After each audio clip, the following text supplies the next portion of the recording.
Welcome, ladies and gentlemen, to the Elusive Exclusive Book Society. We're exclusive because, well, hold on. I'm getting a replay. Did you guys hear that? No. Oh. My voice is replaying in my own head. Look, I knew something would go wrong. I just didn't know I would be the one to make it go wrong. Anyway, let's try that again. Welcome to the exclusive Elusive Book Society.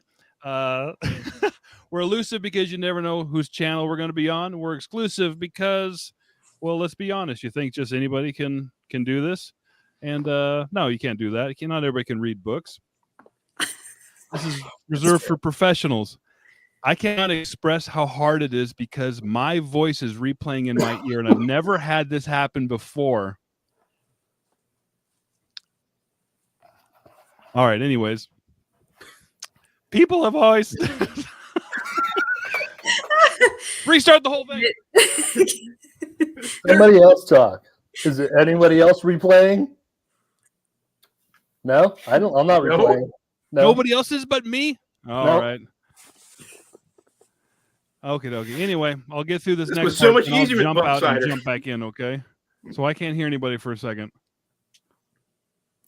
People always say that BookTube is a schoolyard, and I'm the theater kid who was too big to be bullied, so I walk around with too much unearned and undue confidence, as evidenced by the sheer amount of thumbnails I have that I'm naked in. Nick is obviously the guy who you can go on the schoolyard, who you can get cigarettes from. Tim, well, we know Tim as he's the one who was going to steal your girl. But today we are joined by one of the cool kids, Coral from Pretty in Paper Cuts. Hey, losers. Oh, you're echoing too. I'm stabbing myself in the ears with these stupid claws. I can't see anything.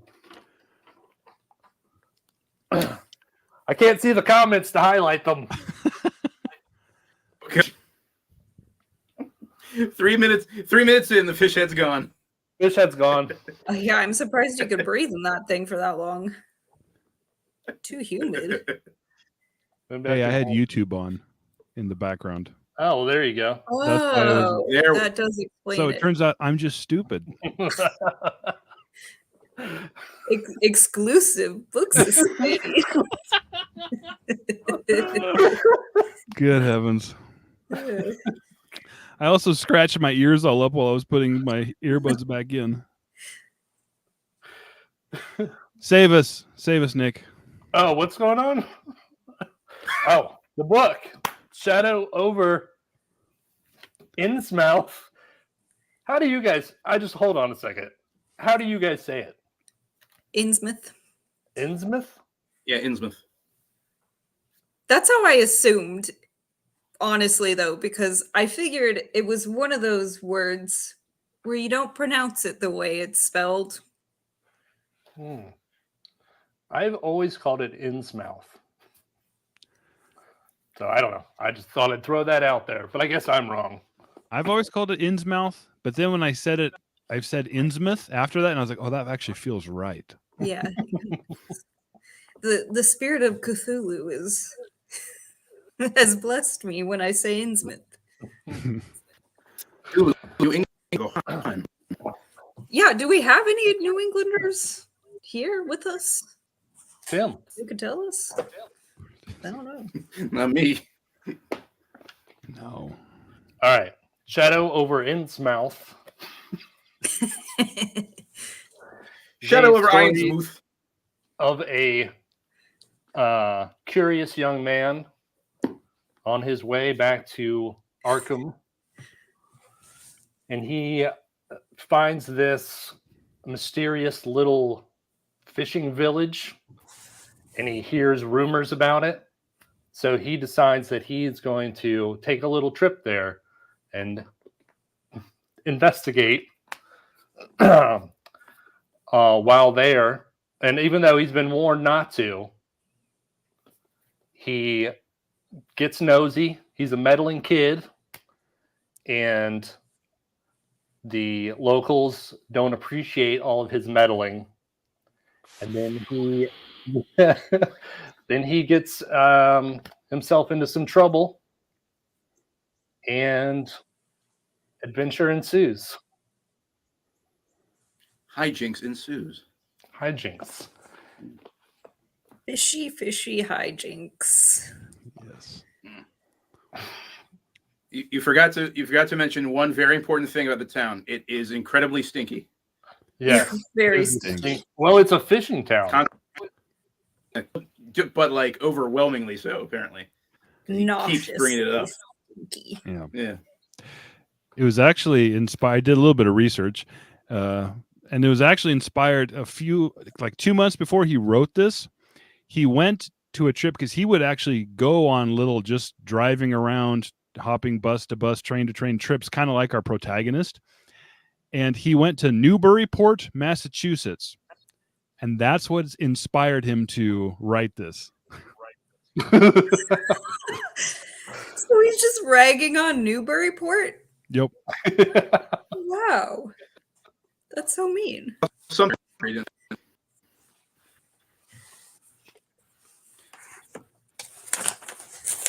He mentioned yeah, so the, Newburyport in this too, briefly. There's also, I'm trying to find the note that said it, but this was inspired also partially, or people assume it was inspired by a short story called Fish Head, and I can't seem to find off my notes. Hold on. I think that's what it was. Irving S. Cobb. Yes. You didn't know But that. apparently that was just about like one person who turns himself into a fish, and he took it the extra mile and was like, there's a whole city full of them. Because HP Lovecraft, as we know, was very xenophobic and didn't like anybody who was different, and so he's just going to generalize. I did notice that he mentioned a few times. He's like, "This guy's weird. Wonder what kind of foreigner he is." Yep. God. He looks weird. Ew. He didn't like himself. Was that? H.P. Lovecraft? No. No. Even though he looks like a 1930s Mark Zuckerberg, if you ever see a picture of H.P. Lovecraft. But, Yeah, it's kind of weird looking. He kind of has the fish head, like the squish. well, that's the thing. Every time he mentions that the people in Innsmouth have these narrow fish-like heads. I'm like, so like you, kind of. Yeah. You've got that Innsmouth look. You got the Innsmouth look, exactly. All right, so Very proportioned. So I would say, well, I mean, it's such a short story. We could talk about, I mean, how it starts, all the does somebody have their YouTube? Now I'm hearing an echo. Oh my gosh. No? Not I. Not me.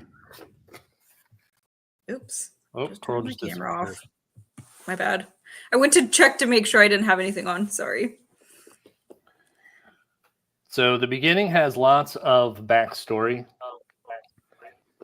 And I think that the best part about H.P. Lovecraft is his colorful way of describing things, and like the history is it's so much more rich than anyone else. It's just unbelievable as you're reading it, like how, I don't know, like I just think that if there was another story that had this much backstory at the beginning, I'd like, God, get on with it already. Yeah. But his was like, the backstory was just as exciting as when it starts going off, Mm-hmm. Yeah, as when he gets to Innsmouth and stuff starts popping off. Yeah, I agree. Like I said, this is the first time I've read Lovecraft, and I have kind of avoided Lovecraft because I know that he is a pioneer of the genre, but I was like, okay, the tones of things. I wasn't sure if I necessarily wanted to read something and know that I might just aggravate or be irritated by things. So I was like, why even? But I was pleasantly surprised because, like you said, he really does have a way of describing things that is really nice to read, actually. And even though I did notice sometimes he does go overboard with the describing things as indescribable, and you're like, okay. Okay. But also, it's like he's describing things as indescribable, but still somehow managing to describe them. It's like, I don't know how he does that, but he does that. So it's like, I can't describe this. It's too awful, but then somehow still gives you a description of what it is. Yeah. He's very good at being able to set something up with just the. I think that he gets criticized about this quite a bit, but people would say that he has like this kind of purplish prose that he uses. But I've noticed that whenever he writes descriptions for something and he sets something up, he uses very deliberate language and he picks very specific words.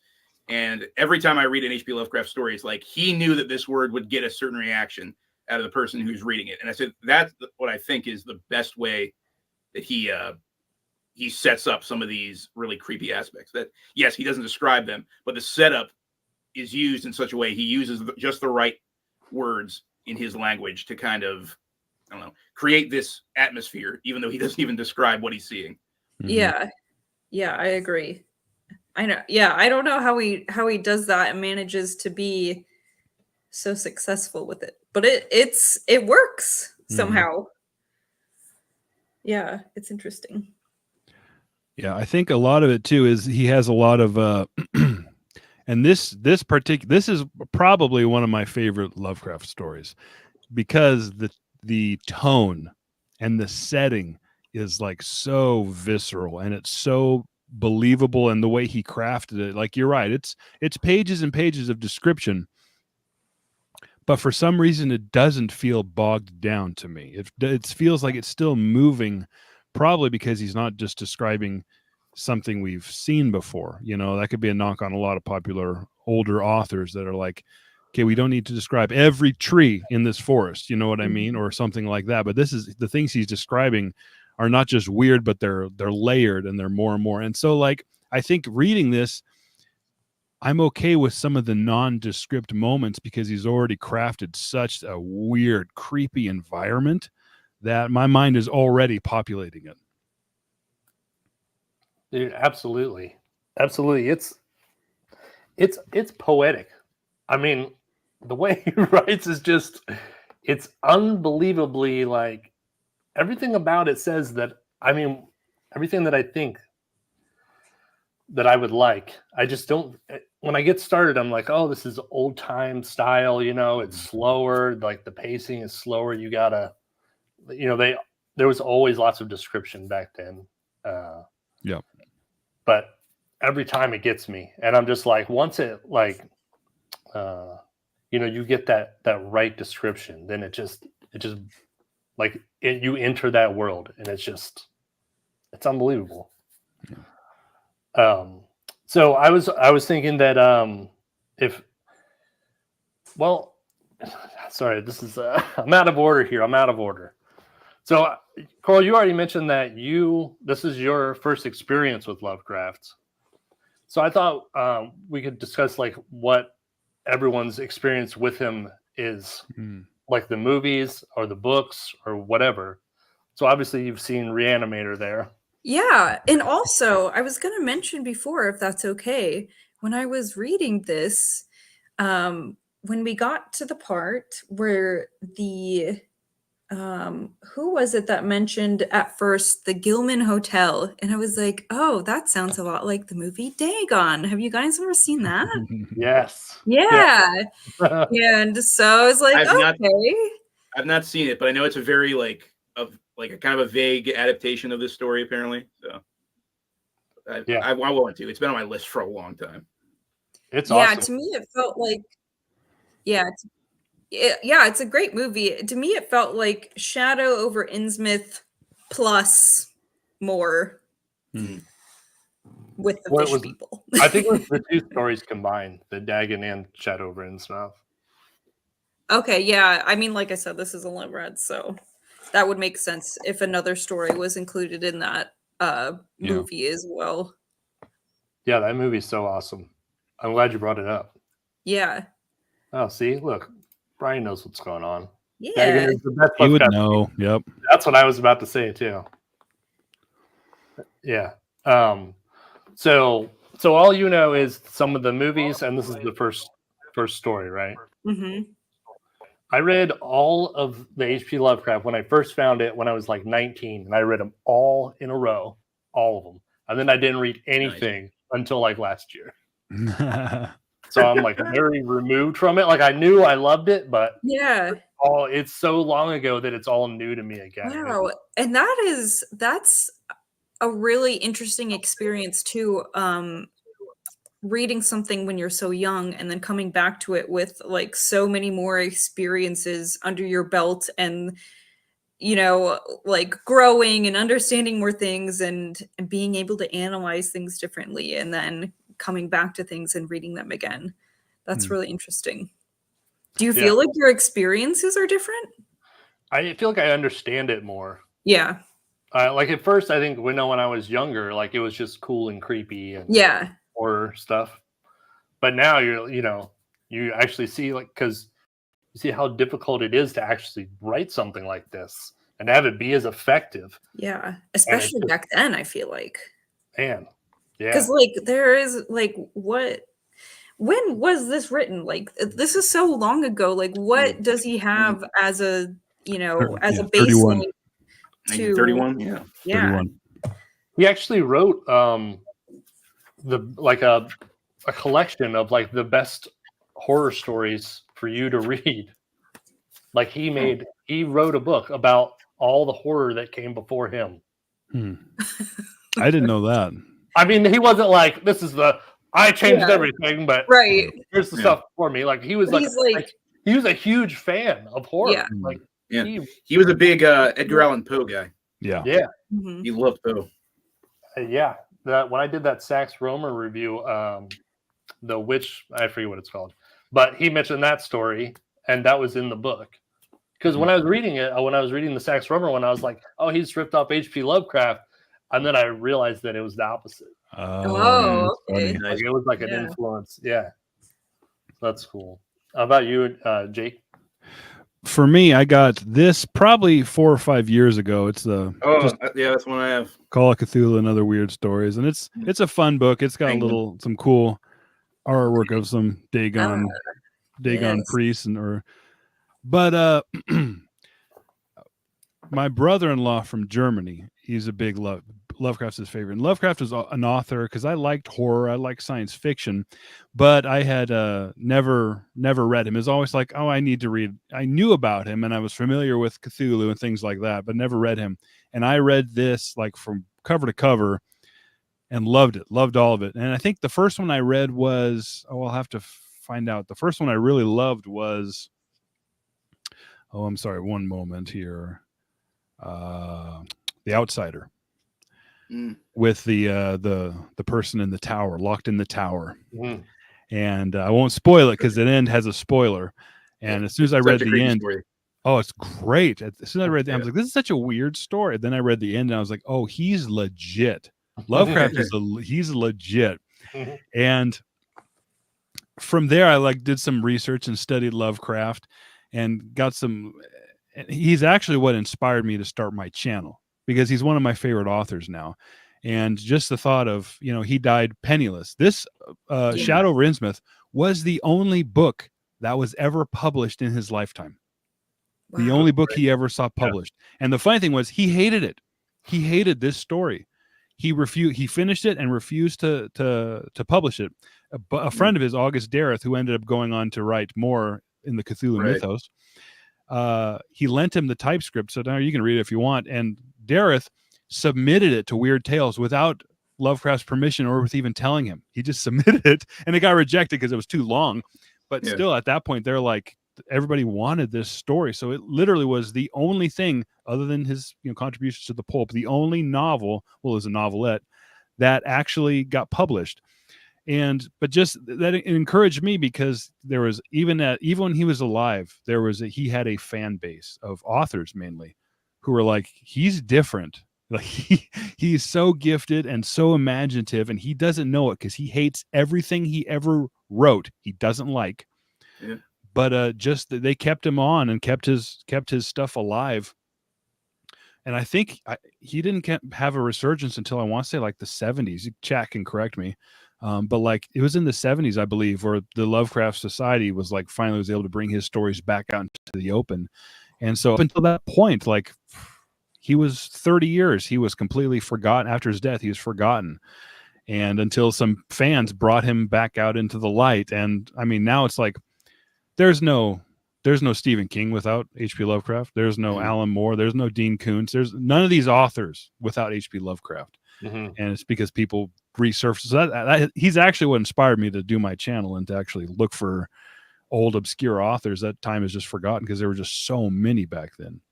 And so, and actually my daughter bought me this for Christmas last year. It's his complete collection, all so like fabric bound. It's so awesome. So I don't want to brag, but my daughter's better than your guys' daughters. Sorry, everybody. Sorry, Tim. Sorry, Tim. What about you, Tim? Oh, so I knew about Lovecraft for a long time, but I only started reading him when I was like I think I was in my early 20s. That was around the same time I got into Robert E. Howard, and I knew that they both wrote in the same magazine, and then I figured out, oh wait, they were actually pen pals. They wrote each other letters. They had a correspondence going, and around the same time, I don't know if you guys have played the game Bloodborne came out, and that game is freaky. And there is a level in the game that's basically Innsmouth. It's like this old Victorian era version of Innsmouth where it has all these fish monsters wandering around. It's super freaky. And I was like, man, this is super cool. And someone told me, yeah, it's based off this story that Lovecraft wrote called Shadow Over Innsmouth. And the next day, as I was going home from work, I bought this Penguin copy of his Cthulhu Mythos stories from a bookstore. And the first one I read was Dagon, which I think is the first one in the collection, pretty sure. And after that, I immediately I wanted all the other stories and just and I got to say, even though I read those way back, he hasn't really been one of my favorite authors until fairly recently, like past couple of years or two, because I've really gotten into him again, and I've been reading some of the letters that he and Robert E. Howard wrote to each other.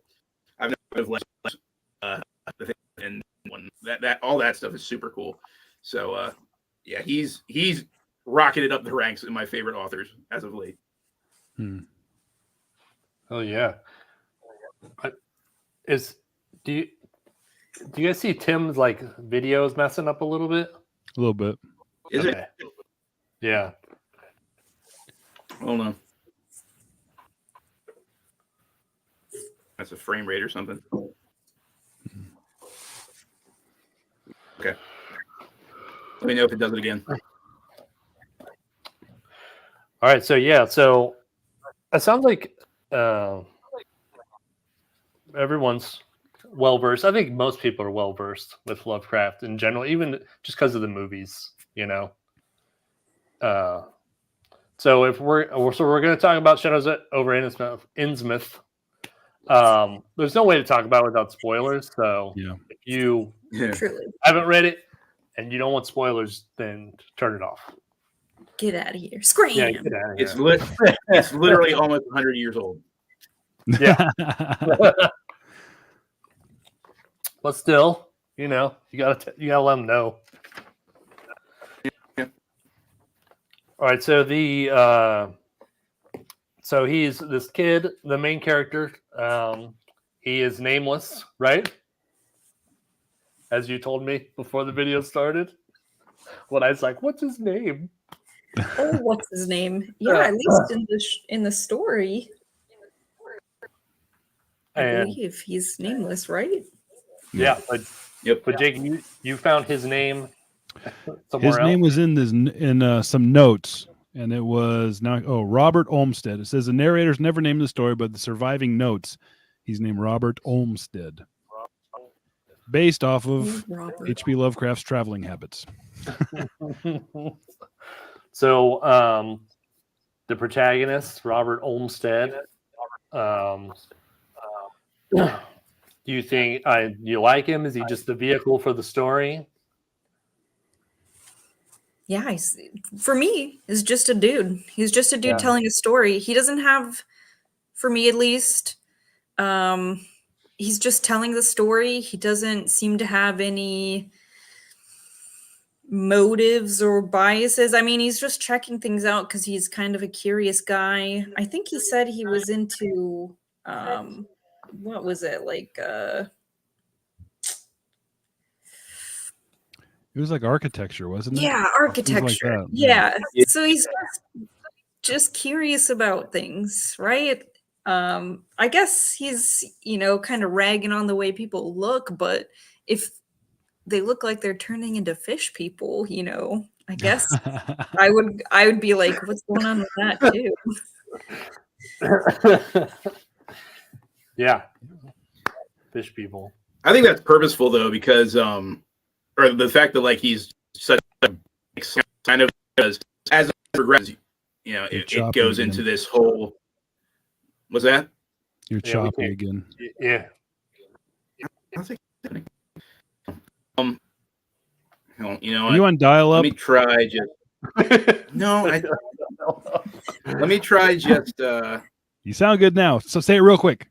I was gonna say he's a blank slate, but I think that's on purpose, because then as the story goes on, it becomes like this matter of identity, and he's like he's freaking out over what he has become or what he might become. So I don't know. I think it's purposeful that the character is so like nondescript. I think Levi Wallace in the chat there says it perfectly. Yeah, exactly. He is on time for the bus. Punctual. And he loves those ginger crackers. Is that what ginger wafers? What Ginger the heck? wafers and Cheese. Yeah, what the heck was he? Yeah. Yeah, that was a good point, Tim. I didn't think about that he was the empty vessel, and then you were about to find out what was going on. Yeah, I liked the fact that he was just I would say his main character trait I picked up on was curiosity, which clearly HP Lovecraft has as well. Because he's like, oh, there's something in this weird town. Well, I'm gonna go look. It sounds weird to me. And actually, I was at a friend's house yesterday because I'm newer to Texas, where I'm at, and I was at a friend's house, and they were like, "Oh, we're really close to the Goat Man Bridge. Have you guys ever heard of this?" Mm-hmm. You have? I knew you would have.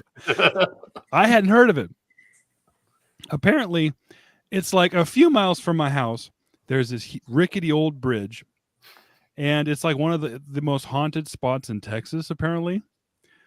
Because there was this back, like, I don't know how long ago, back in the 50s or 60s, there was this, no, it was earlier than that. It was anyway, way earlier than that, there was a freed slave who was a goat herder.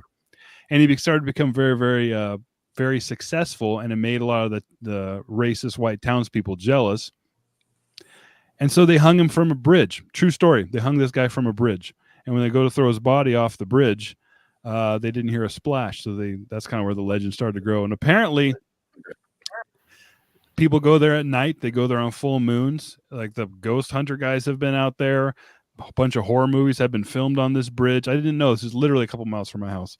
And they said on Halloween at midnight, if you go there and you knock 3 times on this bridge, you'll see the goat man. He's half goat, half man, and he'll take you. He'll kidnap you and take you to the goat realm or something like that. Anyway, but the first thing I said was we were talking about like having all of our wives watch the kids, and we'll like have a guys' night or something one of these nights. And I was like, let's go to the bridge.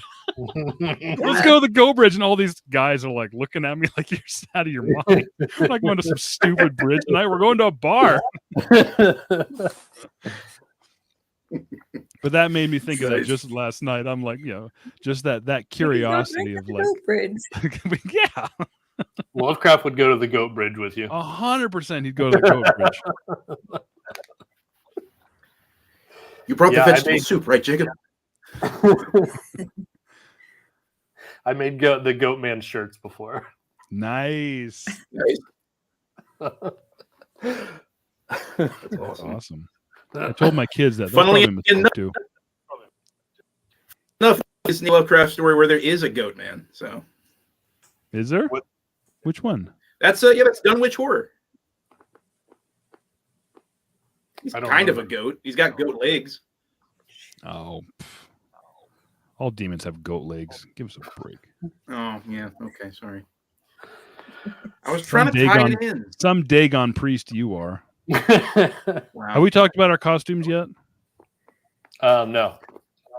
I don't want to talk about your costume. I don't want to either.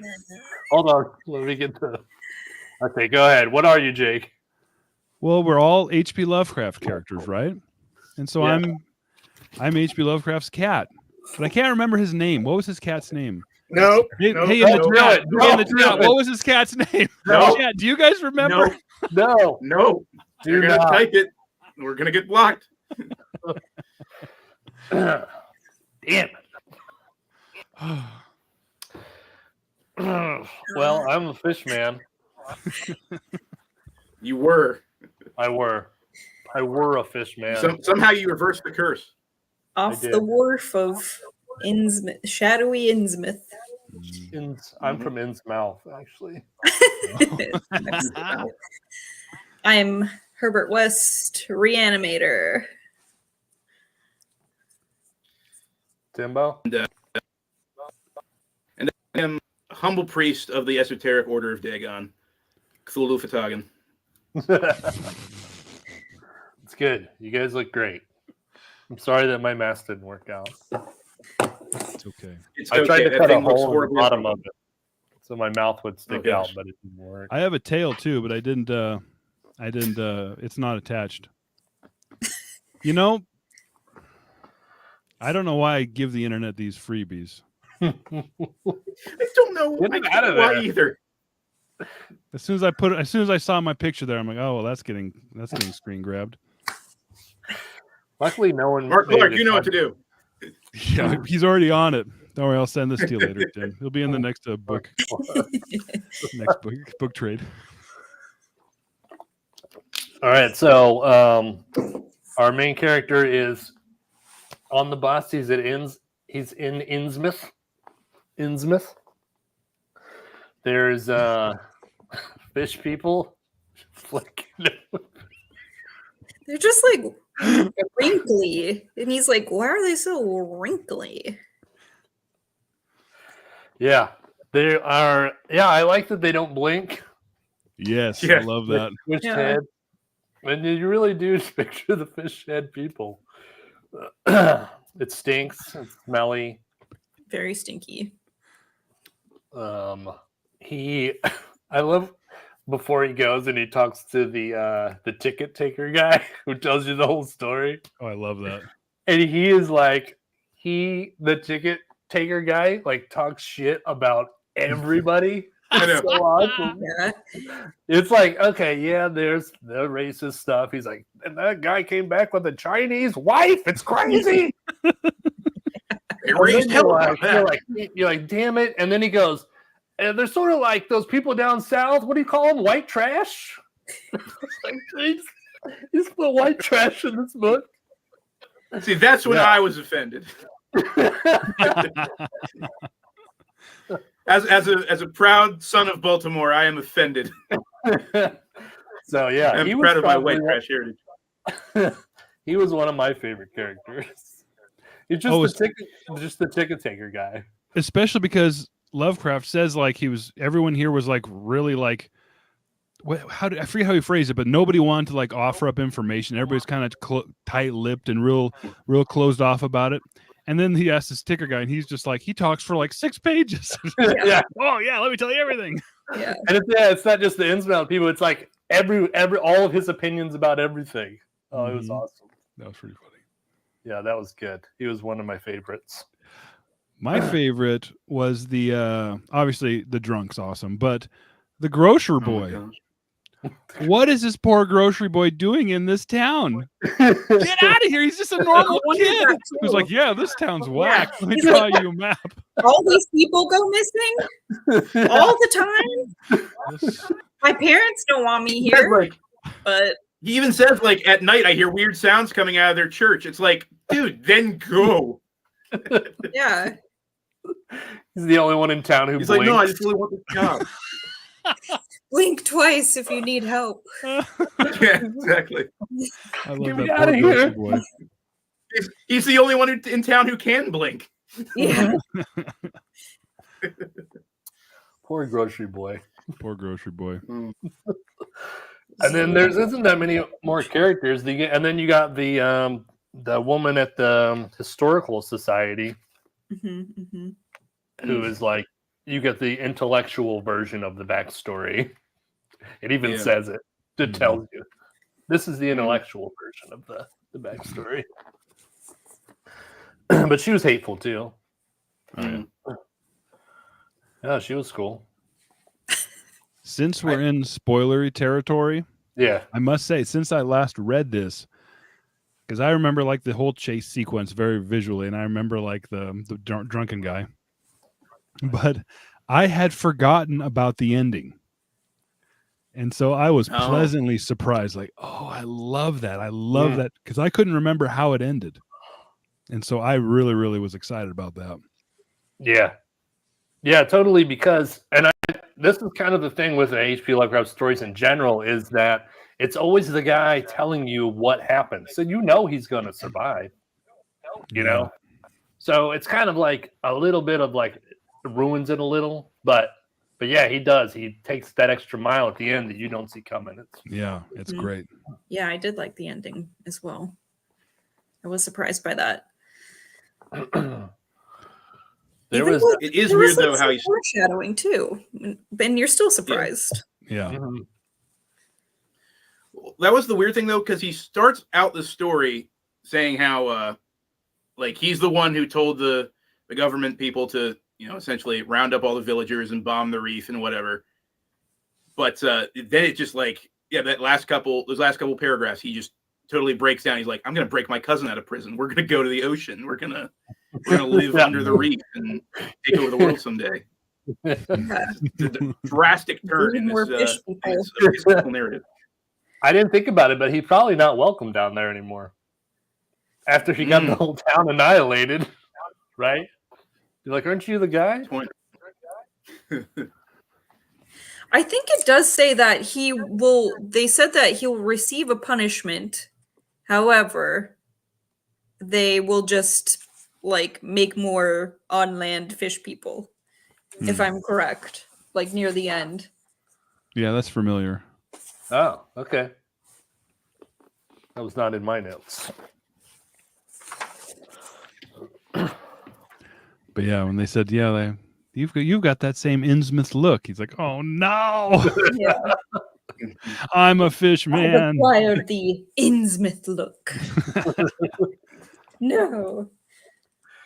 There's a note in my copy of this book, this one, that says that at the beginning of the story, no, I had it marked. I didn't use it. It says, Howard Lovecraft's father died in an insane asylum, and some critics think that this story symbolizes the author's fear of tainted ancestry. Oh, okay. That makes sense. Yeah, that does make sense. Oh, I wonder what he was in there for. I mean, who knows? You know, at that point in time, Back it could then, just be like he had sad feelings. Yeah. I have higher than average anxiety. You Yeah. go to the asylum. Bad sale for you. Yeah. Yeah, we got a lobotomy. They'll fix that real quick. Yeah, I was saying, I don't know back then. I don't know if you just went to the insane asylum for a nervous breakdown or anything. I think that once you were there, you were like weren't coming out. Yeah. What's really interesting is there is a shorter story that he wrote. I can't find the date of it, but he wrote another story called it has this super long title I can never remember. Hold on. Facts concerning the late Arthur German and his family. Yeah. Which is also a story about a guy who does some research into his family tree and finds out that like he had an inhuman ancestor at some point. Mm-hmm. Yeah. So yeah, this was like very much a running theme. And I can definitely see like the analogousness between, you know, the stories and Lovecraft being terrified of that, like, you know, he had something abnormal in his parentage or his heritage or something. Some sort of congenital. Yeah. Yeah. He was he had some issues. Mm-hmm. His tale's a tragic one, to be sure. I think that that part of that really does like increases the lore around him and the mystique around him. But like Lovecraft was a sad guy. He just was like he was never successful. He was always broke and just always unhappy. Yeah, Oh, it's interesting. Sorry. No, it's okay. I was gonna say that's how it is for a lot of the Weird Tales guys for some reason. Yeah, I was gonna say too. You know, just a lot of like authors that are like so well known now, and you know, supposed pioneers of genres like Philip K. Dick. You know, he was like that too. Like he just never made any money while he was alive, and now it's like, look at his stuff. It's like adapted here and there, and you know, Poe too. It's like Poe as well. Yep. It's really crazy and sad.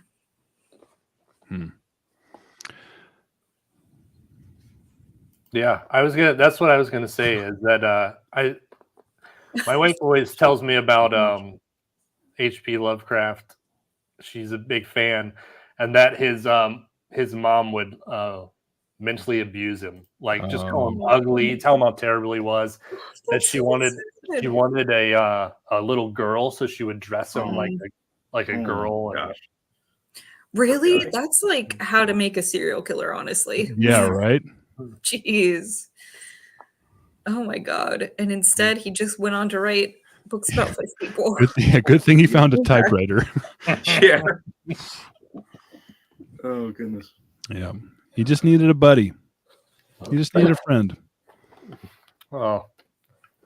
All right, so we're back in Innsmouth, and we're at the Gilman Hotel. Yeah, I thought that was quite on the nose.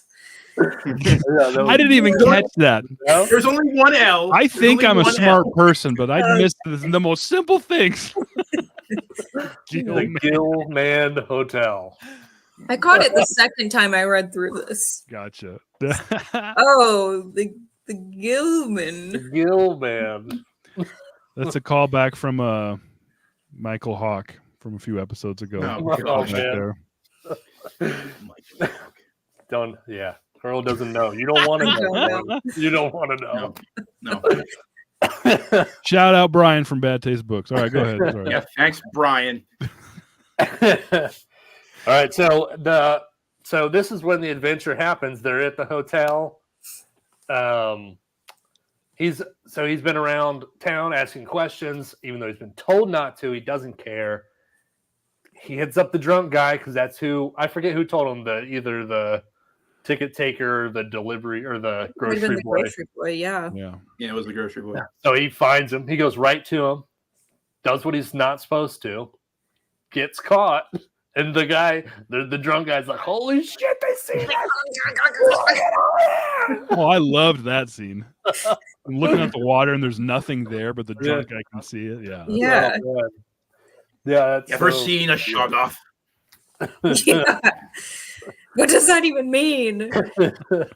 Oh, It's gosh, indescribable. Or if you read the rest of HP Lovecraft stories, you will find out what it means. And it's Okay, awesome. I'm gonna have to. It's awesome. Yeah. I love me some Shaga. Give me some Shoggoth, baby. So he goes, this is one thing that I was glad of, is that the guy is curious, but he's not stupid. You know, like he's not like just there to keep doing stupid things like in a horror story, just so bad shit happens. Like he wants to get out of there. He's like, after that incident with the drunk guy and he's flipping out, he's like, okay, I'm going to the bus. Like I'm out of here right now. Mm-hmm. Like this is bad news. And then that's where he gets trapped. You know, has to stay at the guild, man. He's been marked for death, man. Yeah. And then so now we're at the hotel, and it's I remember this scene from when I read that story when I was 19. Like it's so creepy, dude. It's so good. Yeah. From the moment they find out there's something wrong with the bus, from that moment on, it's just like there's so much dread. That's just like, it's just nothing that's like, there's no jump scares. There's nothing like out there that's just like, this is visceral, gory, but it's just like the creepiness is just cranked all the way up. It's amazing. Well, it touches on something so simple where it's like, have you ever been in a room that you've never been in before in a public place and thought to yourself, what if someone just comes in and, you know, but cranked up to 11 because we're in a town that he's not welcome in. Yeah. And there have been stories of people going missing, and now there's voices downstairs. Yeah, it's so good. Here's a good question. Yes, I wondered this too. That is a very good question. Because he has the eyes, the March eyes. Oops. Do you think that might have been like HP was writing the story, and then after he had the character escape the town, then he was like, okay, how do I end this? He was a fish man the whole time. I'd like to think he's smart of a writer than that, but I don't know. That's a very good question. Maybe that could be why he didn't want to publish this and didn't like it, because he's like, oh, there's a fatal flaw in it. Maybe, I don't know. And his buddy was like, who cares? It's awesome. Yeah, maybe it didn't matter whether or not he was a fish. If he was gonna get out there and, you know, tell a bunch of people all the secrets of the town. Yeah. He wears strong. He couldn't smell it on him. Or how about this? This is actually what I thought the first time I read this story, and like I thought of it again. Is it possible at all that he actually isn't one of these fishmen, but he's just been driven so insane by this experience that he's having these dreams, and he's thinking that he's turning into a fish, and all the things that are happening to him, you know, like going insane, losing his hair and stuff, that's all just part of like the stress that he's endured from his trauma. Oh, maybe. Yeah. But I thought that he did like background checks. What's the lineage stuff? Genealogy. Yeah. There you go. Yeah, I mean, he does talk about like, you know, there was is it March is the last name, right? Yeah. March. You know, there was like a March who got married to like tricked into marry. Someone got tricked into marrying a March, and they don't know who that is, but like, and then like there was somebody who was studying in Europe, and then like his great grandmother or something was studying in Europe, and all this stuff, and it's like there's not really a firm connection necessarily, but a firm enough one. But his 23andMe came back with cod. What's this tilapia? Tilapia was better. Oh man, So stinky. Yeah, I don't know. But also I was wondering if perhaps because the drunken man, he was talking about, you know, because the drunken man, he's not a fishman. He's not a fishman. There he was saying that he had to do like the oaths of the Dagon Church, right? And he did like the first 2, but not the third. And perhaps like maybe they chased him out because he hadn't done the oaths.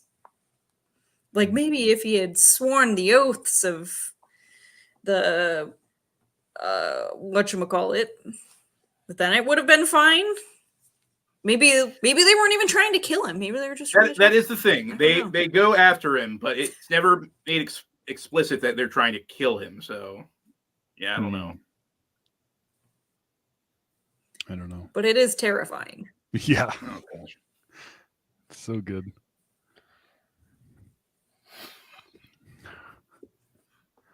And by the way, that name Gilman pops up many, many times in the a bunch of the other Cthulhu Mythos stories. The main character from Dreams in the Witch House is named Walter Gilman.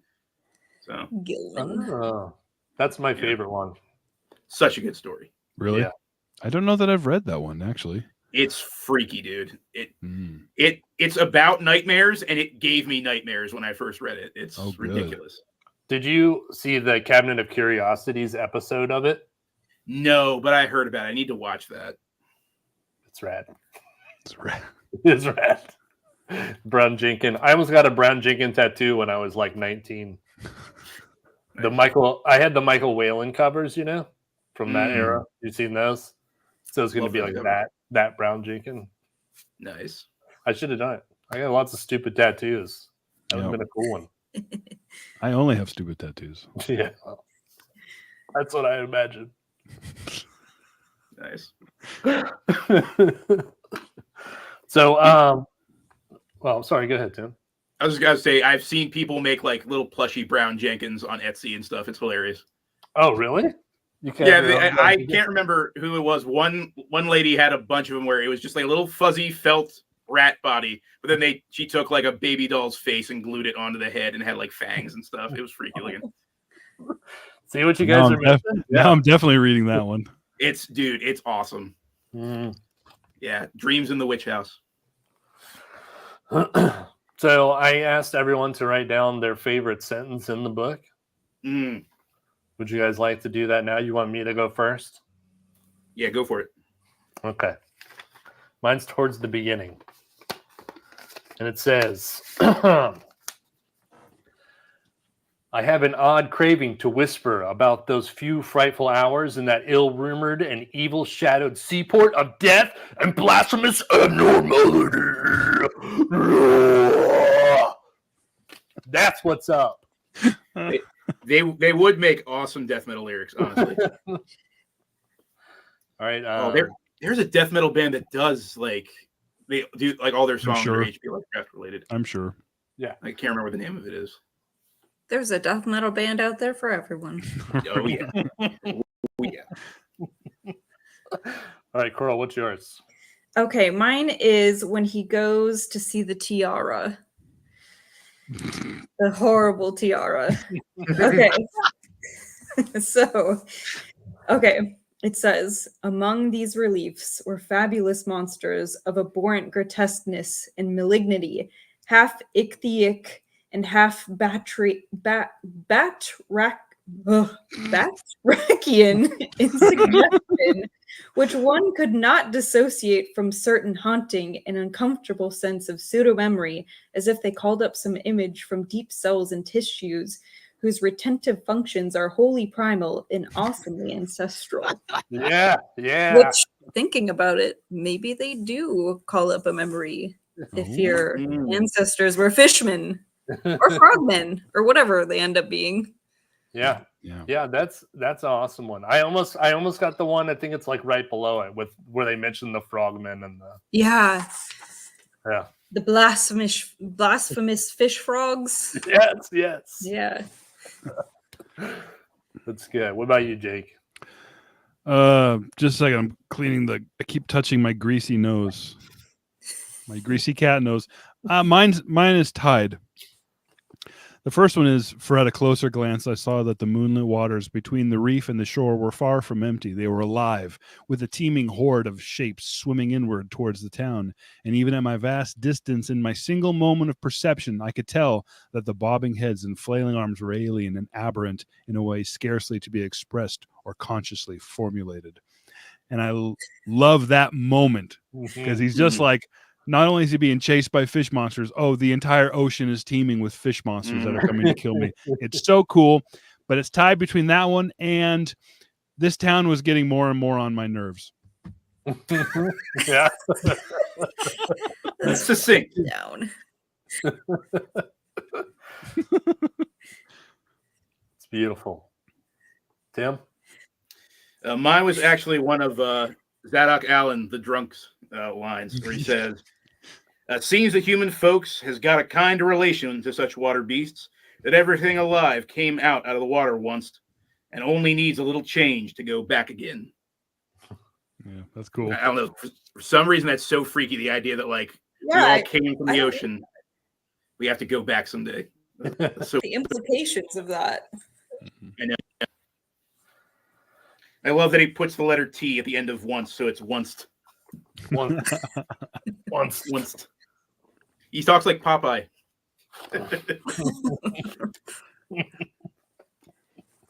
Yeah.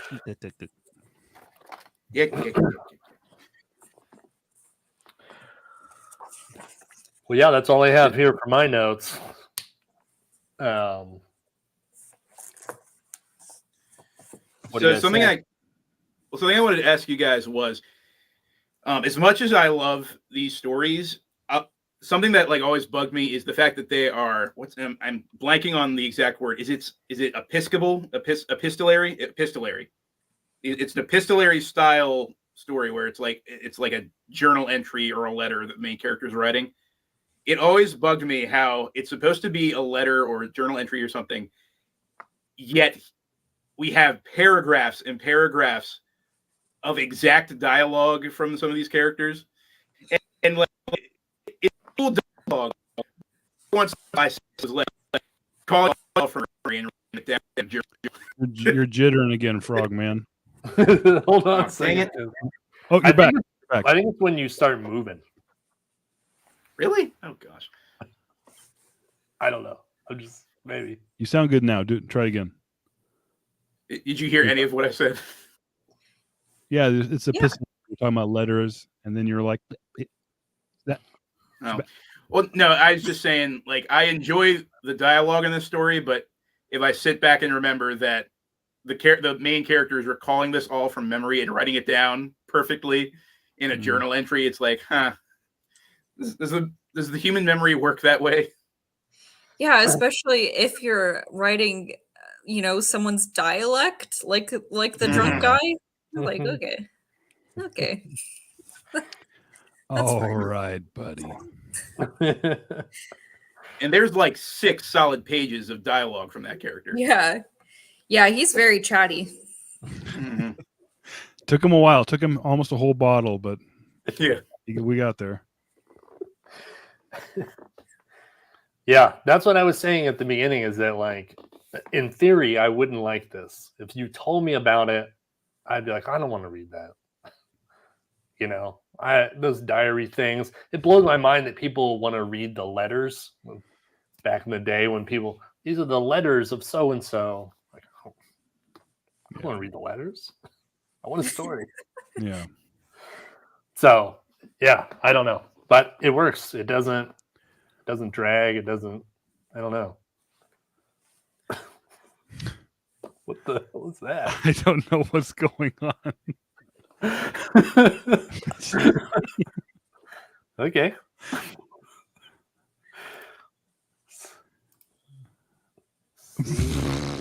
Anemone. I don't can't get pronounce it. the word.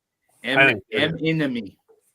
There's Eminem. Is that Eminem lyrics? I don't listen to Eminem. Yeah, maybe. Oh, maybe. I don't know. You gotta explain it to us, Levi. We're stupid. We don't know. We're stupid and uncultured. I didn't even catch Gilman. I love what I love about HP Lovecraft is, like, everything I've ever read from him pretty much, except for Rats in the Walls. I hated that one for some reason. There you go. Yep, we got it. Okay. Pretty much everything I've ever read from him inspires me creatively. And there are some authors and things that I read that like inspire me to write better, or inspire me to like creativity, or like actually like kind of expound your mind into thinking of things you don't normally think of. And I love just how, even though none of his stories really have good endings, they're not good story. I mean, they're not, as far as story, they're not happy. They're not, they're not inspirational, but he is inspirational as far as just like sparking that type of creativity. And that's, yeah, I absolutely love that. Absolutely adore that about his books. Every time and you see his influence everywhere, you know. Agreed. Yes, movies, video games, other books, it's everywhere. I mean, like who has not heard the name HP Lovecraft? I would love to see his reaction if you could bring him here. Oh But yeah. he would hate it. Yeah, he'd probably so mad. Yeah, I think he'd be one of those authors who's like, this is never what I meant it to be. The horror I'm feeling, indescribable. Well, he'd look at Stephen King and be like, that guy jacked half my stories. Yeah. Oh man, it'd be so awesome. You'll put him on Jimmy Fallon or something. Oh, gosh. Jimmy Fallon. So you like all these weird fishy stuff, huh? This is great. This is great. Jimmy Fallon has a career somehow. Oh man. All right. Well, it's been an hour. We're going to wrap it up here. Anything else that anyone wants to say that didn't get said? Just that if you read the like I said, there's an older story that he wrote called Dagon, and if you read that, it gives an interesting kind of almost like a religious aspect, like a slightly more religious aspect to this story. I don't know. That was the first HP Lovecraft story I ever read. So when I went into Shadow Over Innsmouth, I had that in the back of my brain. That was really cool. Yeah. Man, dude, Tim, you really should watch that movie. I know I need to. I believe you'll like it. Yeah, I probably good. will. I love really like messed up weird horror movies. So Yeah, it's directed by Stuart Gordon. I like. Oh, his sweet. Okay. movies a lot. So Nice.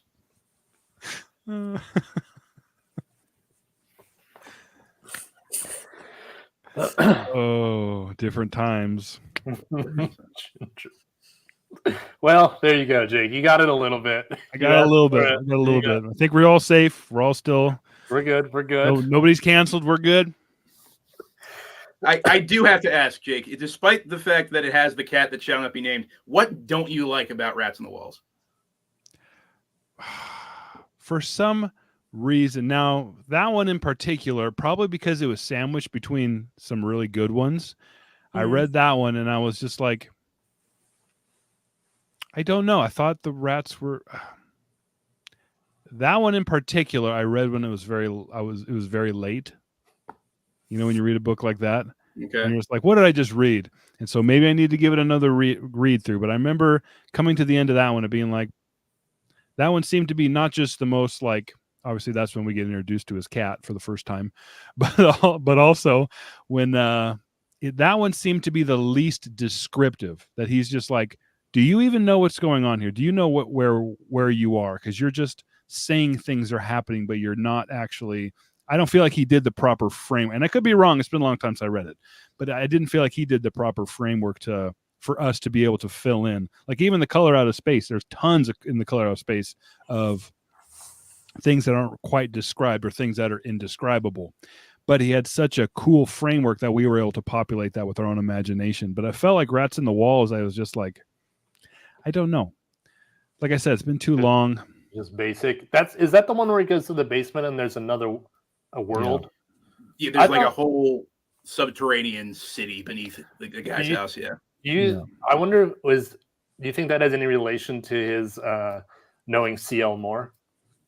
How she always did that? Oh, Because they were buddies, weren't they? they were buddies. Yeah. Yeah, they wrote letters. I don't know. I think if anything, CL Moore might have been more inspired by HP Lovecraft, but it's possible. Yeah. Yeah, What? right. Mark Clark. You want that one up there? My wife has a very large, I won't say who she is. She has a very large social media presence. She's in one of the premier wedding planners, and yeah, she won't. she can't afford for that. That's bad optics, man. Ooh, all right. I'd be okay with fish in the walls. Oh gosh, of course. I think be very smelly. Oh my gosh. I just wanted to know because actually, Rats on the Walls is one of my favorite HP Lovecraft stories. Is it? I'll reread it. Okay, I'll reread it. I'll be honest. It has a slow build up, but the last couple pages where no spoilers for anyone who hasn't read it, but the character just descending at the end of that story gets me every single time. So I liked it too. I don't get it. I don't get why you don't. All right, fine. I'll reread it. I Yes, said please. I'd do it. that and Tales in the Witch, or not Tales, Dreams in the Witch House. I'm not putting that out there. I don't get it.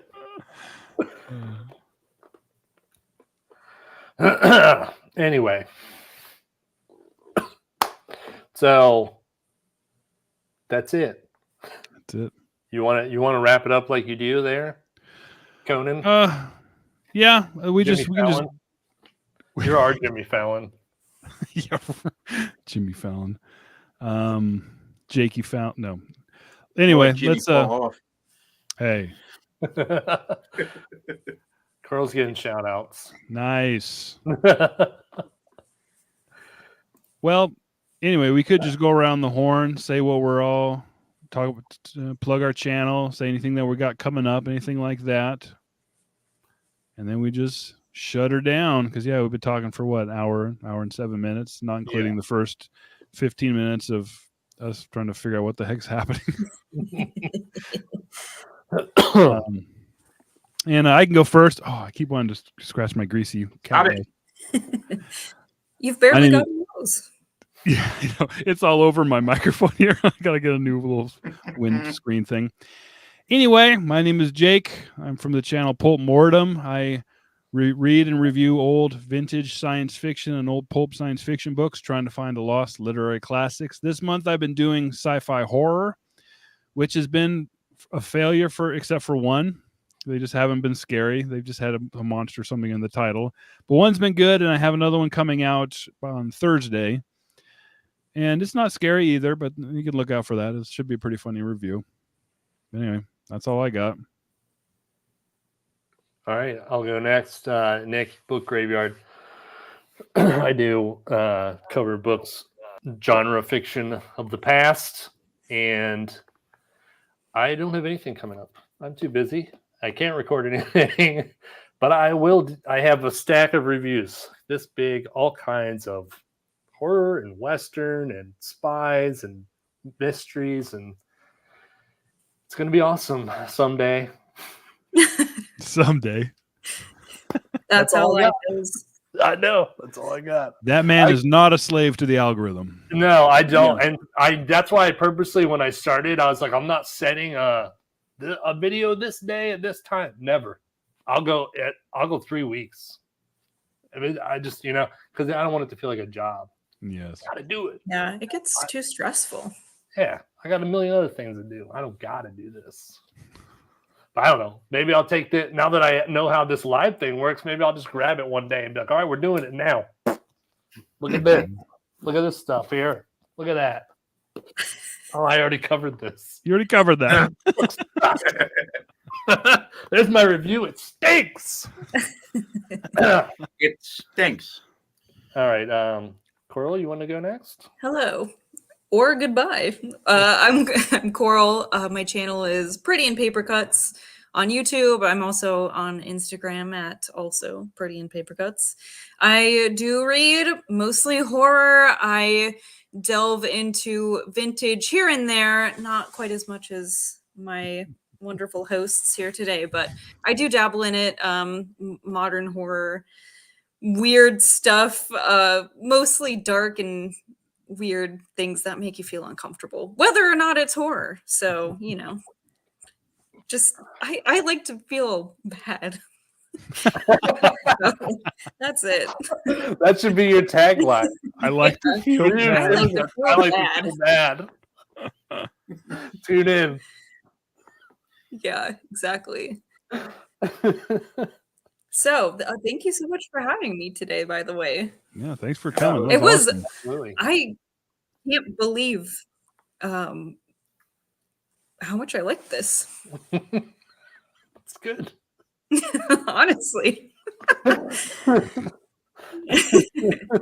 Read Dreams in the Witch House next. I'm telling you, Okay, it will, okay. It will I'll scare do the crap that out of just for you. you. It's Yeah. amazing. Yeah, it is. It really is. Your beard is lacking. Carl's beard is lacking. That's You're the true. first No, we've had many non-beards. We've had a couple non-beards, to be fair, but I could have Yeah. put one on. I just didn't know. we should have. Yep, we should have renamed it the Bearded White Boy No, we're Book Society.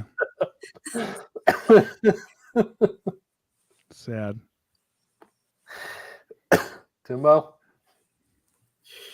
I'm Tim from Secret Fire Books, also known as TH Brandt. What did I do recently on the channel? I just posted I just posted a HP Lovecraft audio book, I guess you could call it. I did a reading of his poem Nyarlathotep. It's like 8 minutes long.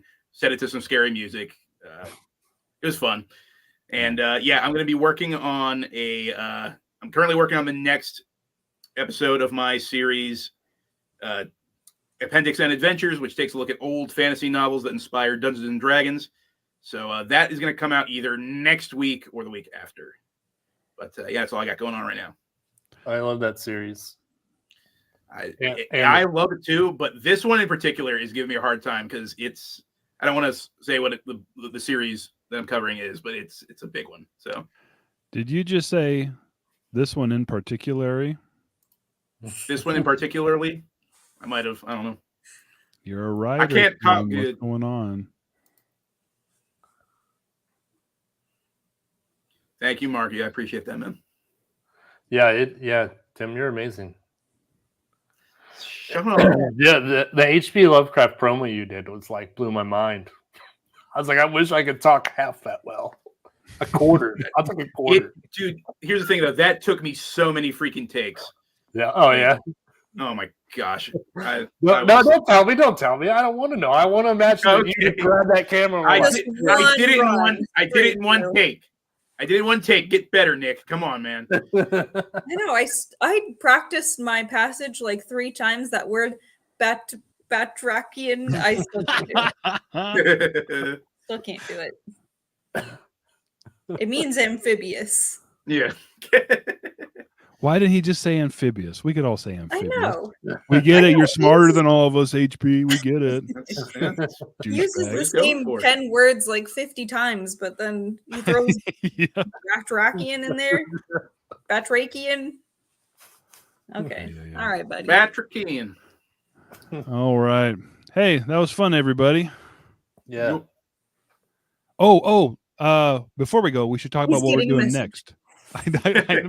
My giant ears keep shooting these things out. Next, we are on Tim's channel. Oh, right. And why don't you tell us what we're doing? Do you have it handy? If not, I could do it. Do you want me to the date or Everything. Let everybody know everything. I can't remember the date.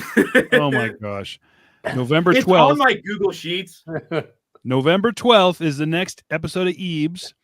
on 7:30 p.m. Eastern time. So we're at a time where not normal people are working for once. Not an afternoon show.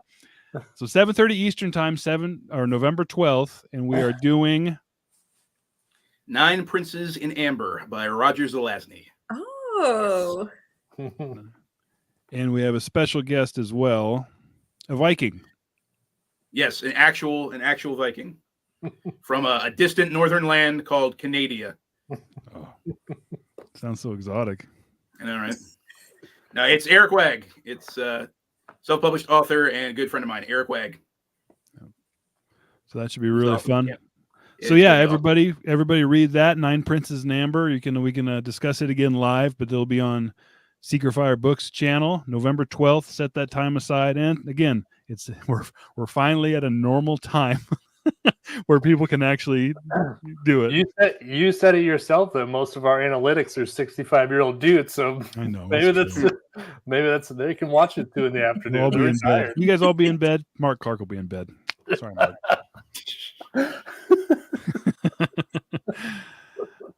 All right. Well, hey, this has been the Elusive Exclusive Book Society. Now let's do another special thanks to our guest, Coral. thank you. Still got to figure out sound effects. Like I've seen people do sound effects with applause, but Just do your own. yeah. Mark Clark says he never sleeps. I believe him. All right. That's it. Thanks, everybody. Yes, thank you. Happy Halloween. Yes, happy Halloween. See you in the afterlife. Goodbye.